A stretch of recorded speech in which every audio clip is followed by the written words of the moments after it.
Okay, history hunters, settle in, because today we're diving into a dark, almost unbelievable chapter of American history.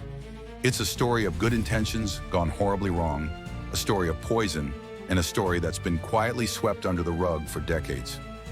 Imagine the Roaring Twenties, flappers, jazz, secret speakeasies, and poisoned alcohol. Yes, you heard that right. Poisoned alcohol. We're talking about Prohibition, the era from 1920 to 1933, when the United States banned the production and sale of alcohol. Sounds simple, right? Well, it wasn't, and what the government did to enforce that ban is truly shocking. Let's start with the basics. The government wanted to stop people from drinking. They believed alcohol was a moral evil, a destroyer of families, a societal plague. But instead of just saying, "Don't drink," they went much, much further. Here's the first hidden truth. Number one, it was intentionally lethal. The government knew that bootleggers, the people illegally making and selling alcohol, were stealing industrial alcohol.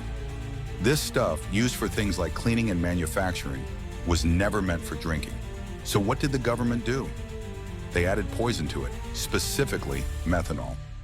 Methanol, folks, is a toxic industrial alcohol. It can cause blindness, organ failure, and death. And the government put it in the industrial alcohol supply. Number two, estimated 10,000 plus deaths. That's right.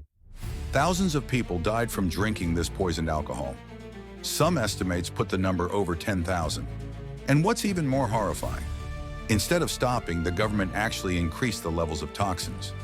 Number three, it was a form of punishment. Officials believed drinking was immoral. They saw these deaths as a just consequence, a moral deterrent. If you broke the law, you deserved what you got. Number four, chemists and doctors were outraged.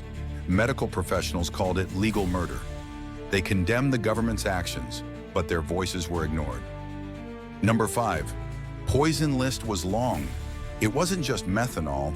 They added chloroform, gasoline, carbolic acid, formaldehyde. These weren't just harmful, they were deadly. Number six, bootleggers still used it. Despite the danger, many bootleggers had no choice. They couldn't afford to stop.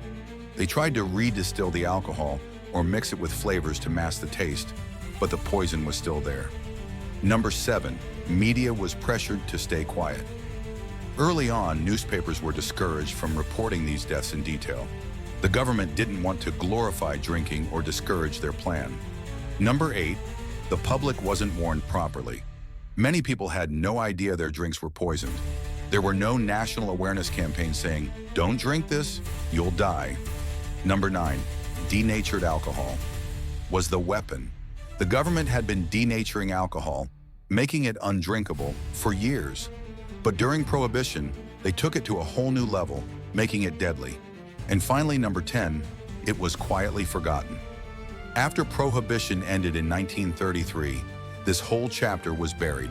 No public apology, no compensation. Just a quiet closing of one of the most chilling U.S. policies ever enacted on its own people. Think about that. The government, the very people meant to protect us, knowingly poisoned their own citizens. It's a stark reminder of how power can be abused and how easily history can be forgotten. So the next time you hear about the Roaring Twenties, remember this dark side of the story.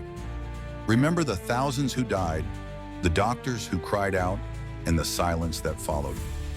This is the History Hunt, where we dig up the hidden truths, the forgotten stories, and the mysteries that shape our world.